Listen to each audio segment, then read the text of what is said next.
ABP news आपको रखे आगे। 30 दिसंबर को जब किसान सरकार से बातचीत के बाद विज्ञान भवन से बाहर निकले थे तो ऐसा लगा कि बस बात तो बन जाएगी, लेकिन साल बदलते ही किसानों ने अपने तेवर भी बदल लिए हैं। जी हां, और अब सरकार को आंदोलन पहले से और तेज करने की चेतावनी दी है।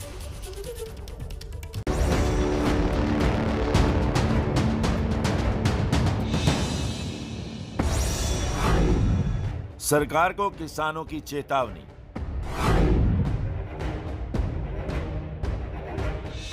हमारा किसान एक्शन के लिए तैयार बैठा है। मैं चेतावनी देता हूं सरकार को। 8वें दौर की बातचीत से पहले आखिरी अल्टीमेटम। किसान का धैर्य भी चूक रहा है। आज हमारा नौजवान मचल रहा है। इस आंदोलन को और तेज किया जाएगा। किसानों को कृषि बिल वापसी से कम कुछ भी मंजूर नहीं। पूंछ निकली है, हाथी निकलना अभी बाकी है। तो हमारा जो हाथी है वो तीनों कृषि कानून है। सरकार से सीधी लड़ाई की तैयारी में किसान। 50% रजाबंदी आज की बैठक में हो गई है। ये 50% हो गया हुआ, इस तरह के जो प्रचार हैं इसमें कोई दम नहीं है। 30 दिसंबर को जब किसान संगठन और सरकार के मंत्री बातचीत की मेज पर एक साथ आए थे, तब लग रहा था कि दोनों के बीच अदावत का अंत हो जाएगा और इसके संकेत दोनों तरफ से मिले थे। लेकिन 2 दिनों के भीतर ही बात इस हद तक डीरेल हो गई कि शुक्रवार शाम किसान संगठनों ने सीधे सीधे सरकार को चेतावनी दे डाली। ऐसा लगता सरकार किसान को बहुत हल्के में ले रही है। किसान का धैर्य भी चूक रहा है। आज हमारा नौजवान मचल रहा है। केंद्र सरकार जिस तरह से सोच रही है कि ये 37 दिन से जिस तरह से बैठे हुए हैं, इसी तरह से बैठ के इसको भी अगर शाहीन बाग बनाना चाह रही है तो वो उसकी गलत फहमी है। शाहीन बाग को उनकी पुलिस ने उठा दिया था और वो एक समय पे, और वो सोच रहे थे कि जिस दिन चाहेंगे इनको भी उठा देंगे। नौबत नहीं आएगी। हमारा किसान एक्शन के लिए तैयार बैठा है। मैं चेतावनी देता हूं सरकार को। पहली प्राथमिकता हमारी वो तीनों कानून और एमएसपी है। सरकार 4 तारीख को अगर सकारात्मक रूप पे नहीं आती और निराकरण नहीं करती है तो निश्चित तौर पे किसानों को भी कड़े फैसले लेने पड़ेंगे। उसकी जिम्मेवार सरकार होगी। 8वें दौर की बातचीत के लिए किसान संगठनों और सरकारी प्रतिनिधियों के बीच 4 जनवरी की तारीख पहले से मुकर्रर है।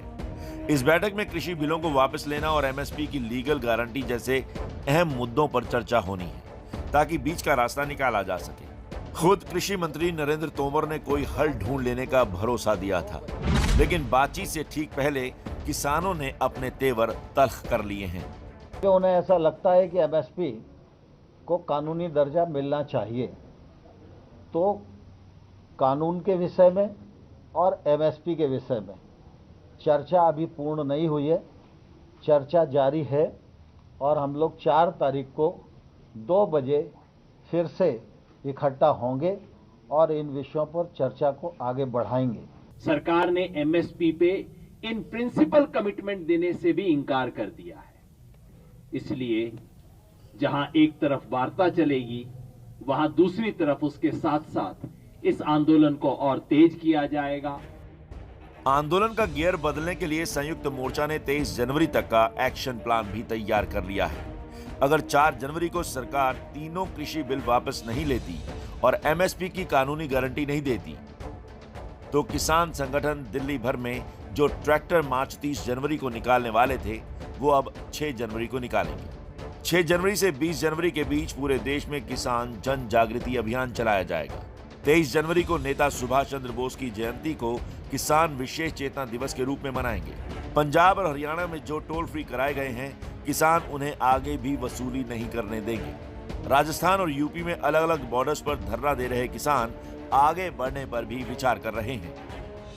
इसके साथ ही एनडीए उसके पार्टनर, बीजेपी उसके पार्टनर जो है एनडीए में, उन पार्टनर्स को, उनके इलेक्टेड एमएलए, एमपी, मिनिस्टर्स को, लीडर्स के खिलाफ पूरे देश में अभियान चलाना ताकि वो जो जिन्होंने ये कानून पास किए हैं वो इस गवर्नमेंट को छोड़कर वापस आए, किसानों की सपोर्ट में आए।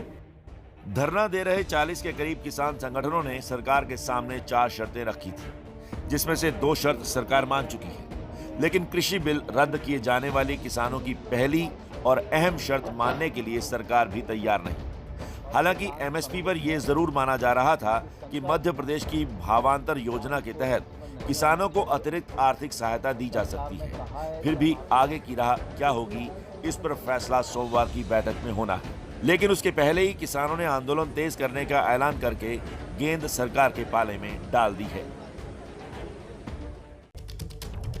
बस 1 मिनट का छोटा सा ब्रेक के बाद दिखाएंगे कैसे हरियाणा सरकार के लिए भी किसान आंदोलन संकट बनने वाला है।